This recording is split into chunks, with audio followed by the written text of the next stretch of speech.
Mi hija está insistente que quiere que yo le diga quién es su papá, pero el problema es que ni yo sé quién es el papá. Y es que esta es una historia que nunca me he atrevido a contar porque me causa mucho dolor. Y tampoco se la quiero contar a ella porque yo sé que ella va a sufrir mucho después de que se entere qué fue lo que pasó para que ella estuviera en este mundo. Bueno, te cuento. Yo nací en un pueblo muy pequeño y en una familia de muy bajos recursos. Yo soy la mayor de 6 hermanos y la verdad que a mí me tocó muy duro porque al ser la mayor mi mamá me delegó responsabilidades que ni tan siquiera eran mías. Yo siempre era la que cuidaba a mis hermanos, la que le ayudaba a mi mamá con el quehacer. Y prácticamente no tuve niñez, porque mi mamá me exigía a mí hacer todas esas cosas como si realmente fuera mi responsabilidad. El caso es que mis quehaceres comenzaban desde las 5 de la mañana porque a esa hora mi mamá me levantaba para que yo fuera al río por agua, ya que en la casa no había servicio de agua potable. Así que me tocaba ir a buscar las corrientes más altas para poder llevar agua limpia para poder tomar. Y mi mamá decía que esa era la mejor hora para conseguir agua limpia porque a esa hora pues no había nadie en el río. Pero a esa hora pasaban todos los trabajadores por el río porque cerca pues estaban los sembradíos donde ellos iban a trabajar. Al principio todo estaba bien, yo era una niña, pues quién se iba a fijar en mí, pero el tiempo fue pasando y yo fui creciendo y pues mi cuerpo fue cambiando y ya los muchachos que pasaban al trabajo pues ya se fijaban en mí, ya me tiraban piropos y empezaban como a molestarme y a mí eso no me gustaba, entonces yo le decía a mi mamá, mamá, yo voy a ir más tardecito cuando ya todos los trabajadores hayan pasado porque yo no quiero encontrarme con ellos. Y mi mamá, ¿sabes qué? Todo el tiempo sos una excusa porque no querés hacer las cosas que a ti te toca hacer. No te estoy pidiendo nada para mí, es algo que a ti te toca y tú lo sabes. Y yo era así, mami, yo sé, pero yo voy a ir más tardecito, solo deje que todos pasen y yo me voy. Y ella, no, porque es que este es el momento que tenés que aprovechar para que el agua todavía esté limpia y se pueda tomar. El caso es que sin importar las súplicas que yo le hacía a mi mamá para no ir a la hora que los trabajadores pasaban, pues mi mamá siempre me obligaba a ir. Lo peor de todo es que habían unos que eran tan mentes sucias que prácticamente me hacían de todo con la mirada y siempre que me veían siempre pasaban lo más cerca posible para rozar en mí y yo me sentía tan incómoda y a la vez les tenía tanto miedo. El caso es que un día cuando yo apenas tenía 15 años, yo estaba en el río y pues todos los trabajadores pasaron, pero 4 de ellos se quedaron ahí molestándome y diciéndome cosas. Empezaron a decirme que yo les tenía que dar un beso para poderme ir a la casa, porque si no, entonces yo no me podía mover de ahí. El caso es que yo empecé a decirles que yo no les tenía por qué dar un beso y comencé a querer escapar de ellos, pero al ellos ser 4, pues me acorralaron.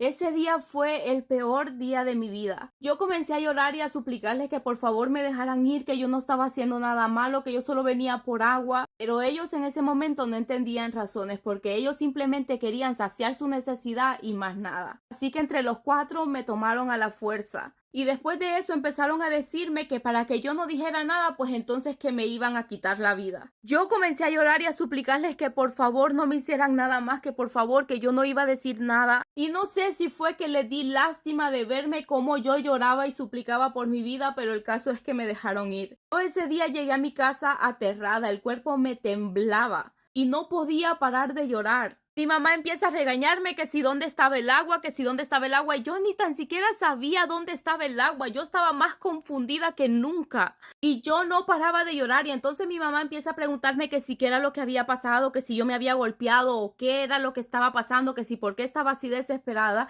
Y yo le conté todo lo que había pasado. Y sabes, mínimo esperaba que mi mamá me diera un abrazo y me dijera que no estaba sola en esto, pero lo que hizo fue darme la tremenda golpeada de mi vida, diciéndome que yo era la culpable, porque si yo no fuera tan coqueta y tan encimosa con los hombres, pues nada de eso hubiera pasado. Que yo era una ofrecida, que qué iba a decir la gente cuando se enterara lo que yo andaba haciendo allá en los montarrales en el río. Y sabes, ese día yo tan dolida después de todo lo que yo había vivido allá con esos desgraciados y encima después de la golpiza que me dio mi mamá, yo dije, yo me largo de aquí. Yo nunca había salido de ese pueblo, pero ese día yo estaba tan decidida y en un descuido de mi mamá me largué. No llevé absolutamente nada más que lo que llevaba puesto. Y yo iba llorando por todo el camino porque yo no podía parar de llorar. Yo decía, yo prefiero 1000 veces morirme de frío y de hambre en la calle que seguir en este pueblo que lo único que me ha traído son desgracias. Por suerte, en lo que iba en el camino, Una señora me miró que yo iba llorando y se paró para ver qué era lo que me pasaba. Y yo, sin ni siquiera conocerla, le conté todo lo que me había pasado. La señora, al escuchar mi historia, se pone a llorar conmigo ahí en plena calle y comienza a abrazarme. Yo le decía, yo me quiero morir, yo ya no quiero seguir viviendo. Ella me decía, no, no digas eso, mi amor, todo va a estar bien. Por algo Dios te puso en mi camino, porque ella es cristiana. Comenzó a consolarme, a abrazarme y me llevó a su casa sin conocerme. Y tú no tienes idea todo lo que ella hizo por mí. Me trató como yo quería que mi mamá lo hiciera. Me abrió las puertas de su casa sin ni siquiera conocerme. ¿Sabes? Yo nunca voy a terminar de agradecerle y de pagarle todo lo que ella hizo por mí. El caso es que meses después me entero de que estoy embarazada y que estoy esperando un hijo de los desgraciados estos.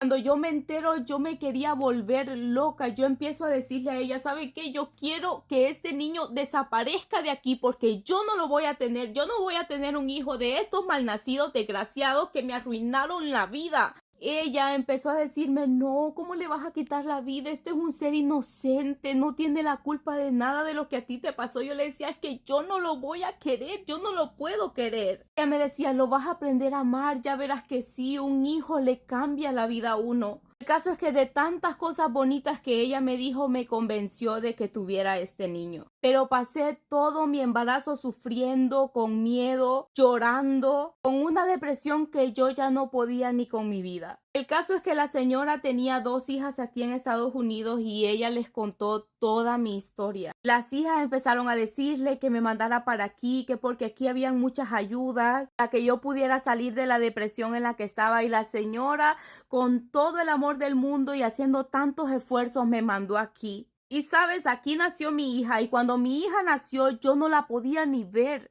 Yo te juro que yo la odiaba, yo la veía a ella y yo los miraba a ellos y me daba tanta rabia. Pero estando aquí me sometieron a muchas terapias psicológicas, me traté lo de la depresión. El caso es que yo aprendí a amar a mi hija y ahora es lo que yo más amo en mi vida. Pero ahora mi hija ya tiene 14 años y está insistente en que quiere saber quién es su papá. Pero yo no le puedo decir todo lo que yo viví porque tú te imaginas el trauma que va a ser para ella enterarse de la manera en la que ella llegó a este mundo. Y aparte de todo, yo no sé quién de esos 4 desgraciados es el verdadero papá de ella. Y eso me tiene tan frustrada porque yo no sé qué hacer, porque yo no quiero ocasionarle un dolor tan fuerte a mi hija. Pero estoy entre la espada y la pared porque ella no deja de insistir. Pero de lo que sí estoy segura es que ella jamás se va a enterar de la verdad.